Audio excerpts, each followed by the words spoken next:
How is it that you can earn a great salary? I'm talking 80, 90, even $100,000 a year and still feel like you're just working to pay the bills? It just doesn't make any sense, right? Well, the truth is, if you don't have a plan for your money, down to the very last dollar, you're essentially leaving your financial freedom to chance.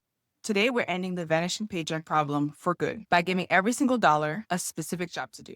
In this video, I'm going to show you the exact system I use to implement a zero-based budget so you can account for every dollar starting with your very next paycheck, 3 most common budget buster mistakes that cause most people to fail, and how to use sinking funds to defeat them, and the best practices I use with my one-to-one clients to make sure that your money feels like a vehicle for your life and not a source of stress. But before we dive into the how, we have to talk about how most people tend to handle their money. A lot of people budget by just checking the damage at the end of the month. You spend, you swipe, and then you look at your bank statement to see what's left. It's like trying to drive a car while only looking in the rearview mirror. You're just watching the road that you've already traveled, but you aren't really watching what's in front of you. Zero-based budgeting flips that. It takes you off autopilot and puts you in the driver's seat before you even pull out of the driveway. It's a tool that lets you decide exactly where you're going before you even start driving. So how do we actually do this? Most people, when they're budgeting, they're actually just tracking. They see where the money goes after it's already gone. But the zero-based system is built on one simple formula.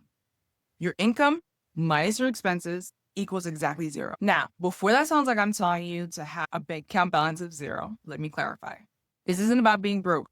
It's about being intentional. Rather than being broke, you're being intentional. We're making sure that every dollar has a name and a destination before you even get paid. So the first thing you're going to do is list out your exact income. What is hitting your bank every payday? Next, you're going to list out every expense. Now, this is the part where I want you to watch how you're thinking. Because in this system, your savings goals and your investments are not leftovers.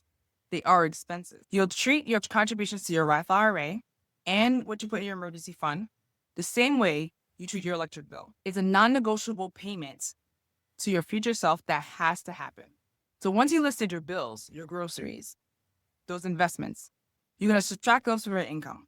If you have money left over, which is a great problem to have, you don't just leave it sitting there as mystery money.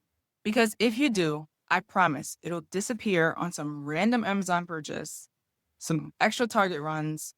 Instead, I want you to take that remainder and assign it a job. Maybe it goes towards your house down payment, or maybe it's extra payment towards a high interest debt. The budget isn't finished until the math hits zero. Because if you don't tell your money where to go, it will decide for you. And usually it doesn't choose your long-term freedom as your destination. Now, I want to be real with you for a second. Even with a perfect zero-based plan, things could still feel a little shaky the first month. I see it all the time with my one-to-one clients. They start out strong and then life happens. Usually when a budget falls apart, it's one of 3 things.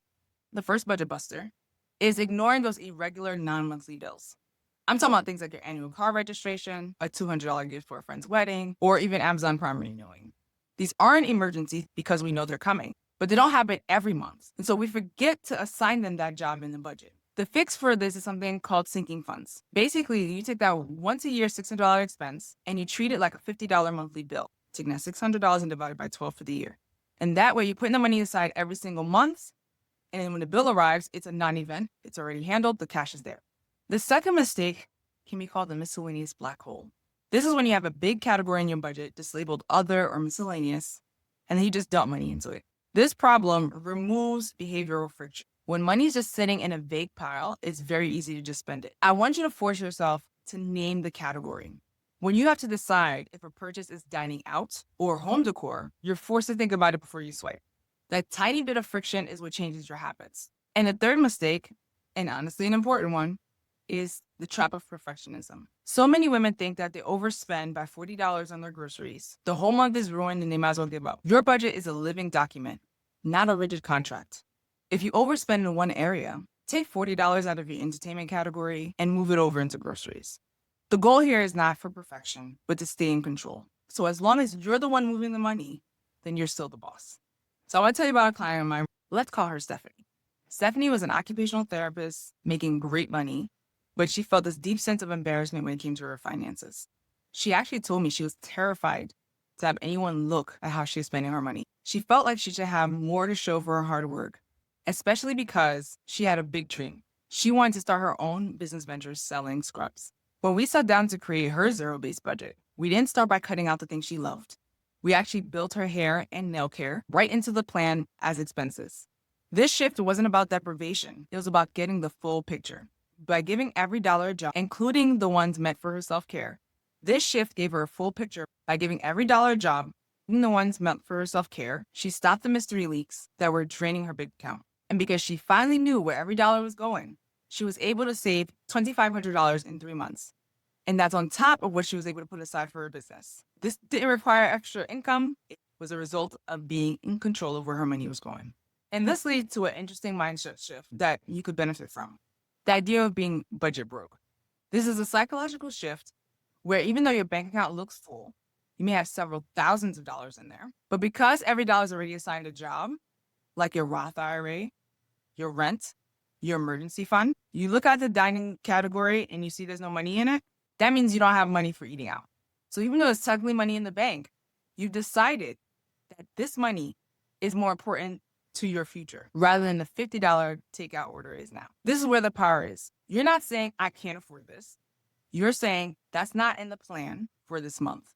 If you're just starting out zero-based budgeting, I highly recommend doing this manually first. I know there's a million apps out there that can automate everything, but manually entering your transactions for the first month or two builds your money muscles. Research shows that about 72% of people feel stressed because they feel out of control with their money. Manual entry gives you that control back. It forces you to look at your choices in real time.